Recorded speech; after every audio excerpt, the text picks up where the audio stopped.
L'accès aux logements sociaux pour tous à l'occasion du salon de l'immobilier. Professionnels et décideurs se réunissent pendant 2 jours. Les 2 et 3 mars prochains, la question des logements sociaux sera au cœur des discussions, comme nous l'explique Chelina Lebonsoro dans ce reportage commenté par Félicien Biao. Créer un cadre de vie agréable et sain et mieux structuré, des routes calibrées avec cohérence, tant au niveau des règles d'urbanisme que des infrastructures socio-éducatives pour les populations. D'où la politique de promotion d'habitat plus conforme adoptée par le gouvernement. Cependant, elle se heurte à des difficultés dans sa mise en œuvre. Si nous nous réunissons, c'est de trouver des pistes de solutions, de sorte qu'on puisse résorber ce déficit de logement-là et permettre aux Ivoiriens de se loger. On parle généralement de la loi des 3F. Pour nous, c'est basé sur le foncier, la sécurisation du foncier, la structuration du financement et la fiscalité et les exonérations fiscales. Donc, amener nos États à nous accompagner dans la réalisation de ces logements en créant des facilités, des cadres institutionnels propices. Les investisseurs privés dans un tel contexte souhaitent des réformes adéquates afin d'accroître les financements et le soutien du secteur de l'immobilier.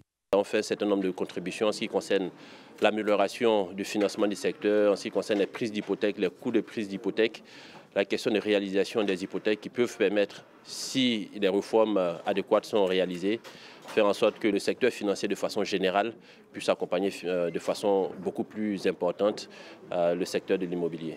Une problématique débattue à Abidjan lors de la 2e édition du Salon de l'investissement immobilier, ce mercredi 3 mars 2023 et cela durant 2 jours. Une occasion pour le ministère de la Construction, du Logement et de l'Urbanisme de rassurer les professionnels de l'immobilier sur les réformes mises en place pour développer l'urbanisme. Nous avons mis en place une parafiscalité qui va nous permettre de mobiliser des financements pérennes, stables et qui sont spécifiquement dédiés donc au financement du logement social en Côte d'Ivoire. Donc toutes ces réformes doivent pouvoir participer à la fois donc à un développement urbain beaucoup plus cohérent et surtout à faire en sorte que le programme de logement social puisse progressivement monter en puissance et puisse répondre donc aux attentes de nos populations en termes de mise à disposition de logements décents et abordables. Le salon de l'investissement se positionne comme un catalyseur, un cadre de réflexion et de décision sur le secteur complexe de l'immobilier. L'objectif pour le promoteur de Simo Babi Modèse est de s'implanter dans l'environnement de l'investissement immobilier et régional.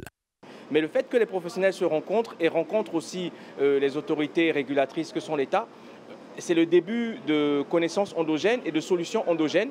Donc ce qui dit endogène, c'est-à-dire des solutions adaptées qui émaneront des professionnels eux-mêmes. Le thème de cette 2e édition du Simo Babi Modèse, une nouvelle ère pour l'immobilier et le développement des territoires, invite tous les professionnels et décideurs autour des enjeux et défis afin de proposer des solutions durables aux problématiques parfois structurelles de l'immobilier.